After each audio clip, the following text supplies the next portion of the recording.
Recognizing the member from Vancouver Falls Creek. Thank you, Madam Speaker. I've been asked to present on behalf of the MLA for Victoria Beacon Hill, the Parliamentary Secretary for Equity, who is unable to be here today, and I'm thankful for her words and the opportunity to present them today. According to the Ending Violence Association of British Columbia, over half of women in BC have experienced physical or sexual violence since the age of 16. That's more than 1 million women in our province, and 1 in 3 women will be sexually assaulted in her lifetime.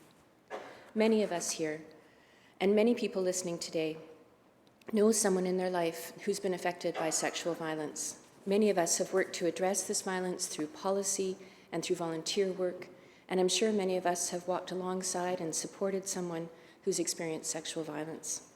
We know this type of violence can impact survivors for years and can change how they interact with the world, their friends, and their communities. And Madam Speaker, we know that sexualized violence and sexual assault is deeply connected to colonialism and racism. And we know that Indigenous women are sexually assaulted at a rate of 3 times their non-Indigenous peers. We also know that women with disabilities are at a significant risk of violence. This demands action and services that meet the needs of our communities. April is Sexual Assault Awareness Month, and we must raise awareness about the impacts and roots of sexualized violence and dedicate our efforts to supporting survivors and creating a province where everyone has the right to live in safety and with dignity. This is work that we are committed to do, work where we have made real progress and meaningfully changed lives. In 2020 and 2021, our government dedicated $20 million to funding community-based emergency sexual assault services. This year, we made that funding dedicated and predictable. And we did this because budgets are about choices and priorities, and we chose to prioritize funding these core services. I want to tell a few stories about the kinds of services and supports that this funding has created and protected. In Port Alberni, survivors needing medical attention after a sexual assault used to have to navigate care on their own. But the creation of a sexual assault response program by the Sage Haven Society means that survivors can access support 24/7. Last year, over about a 4-month period, when a sexual assault response team was established, 15 survivors, all women, were accompanied to the hospital and received care and personal support. This is more trips to hospital for forensic exams than the entire previous year in the community. Not because there was more violence, but instead, more survivors sought help because supports were there and available for them. All but 4 of these women were Indigenous. Only 3 had a friend or family member present, and that means that without the team, the survivor would have navigated care and undergone the forensic examination alone. Madam Speaker, this incredible service by Sage Haven Society is what survivors in Port Alberni deserve, and they did not have it under the previous government. In Kamloops and Salmon Arm, the sexual assault response teams in these communities hired more people so that support is there 24/7 for hospital accompaniment, crisis support, and other essential referrals. 24/7 because sexual assaults don't happen between 9 to 5. For 13 years, the services were not available in Kamloops due to the cuts made by the BC Liberals. 13 years. Can you imagine how many people experienced violence throughout those years? Now imagine what it meant not to be able to access the services they needed. Madam Speaker, people who experience violence and who are low income, who face systemic racism, people already facing barriers to accessing services were left to navigate on their own. 100% of dedicated funding cut overnight in favor of tax breaks for those who needed it least, and survivors of gender-based violence left without the care they needed. Madam Speaker, I want to tell you about the Victoria Sexual Assault Centre.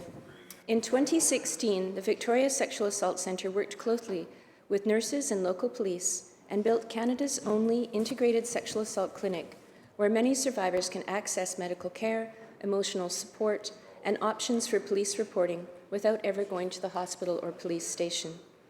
But they were only able to keep it open by fundraising and relying on grants from 11 different funders. And that's where we came in. Key services either not funded at all or with unpredictable grants leaving trauma-informed supporters perpetually at risk. Our government fixed this. We made historic investments in communities because frontline service providers, First Nations, and community organizations know what the people they serve need. For the first time in 2 decades, services like this will be funded for the essential services that they are, because that's what survivors and communities in BC deserve. This is what this side of the House believes. Madam Speaker, a commitment to this work requires us to fight the historic and persistent colonialism, racism, ableism, homophobia, transphobia, and poverty that mean that some women, girls, and gender-diverse people are disproportionately targeted with violence.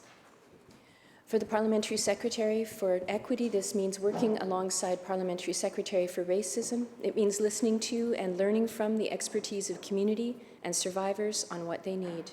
It means creating an Indigenous Victim Service Worker program in Prince George, Campbell River, and Northern Vancouver Island to create safe pathways for Indigenous survivors of all genders that break down barriers, including Indigenous-specific racism, entrenched within the systems of healthcare and justice.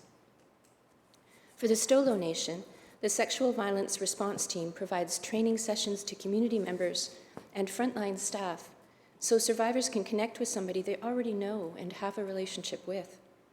Team Goose in the Lake Babine Nation provides services to address the realities of physical, sexual, and economic violence experienced by community as a result of ongoing expressions of colonialism. In 2021, the team responded to 350 calls for support. Just last week, our government awarded more than $5 million to the BC Association of Friendship Centres to support our response to the inquiry into the murdered and missing Indigenous women and girls. Madam Speaker, there is work underway to address sexual assault and support survivors that expands across government, from forensic exams in the Ministry of Health to prevention and awareness in the Ministry of Advanced Education, from dedicated funding in Ministry of Public Safety and Solicitor General, Member. to work to protect survivors from Member, non-consensual thank you. disclosure. Thank you, Madam Speaker.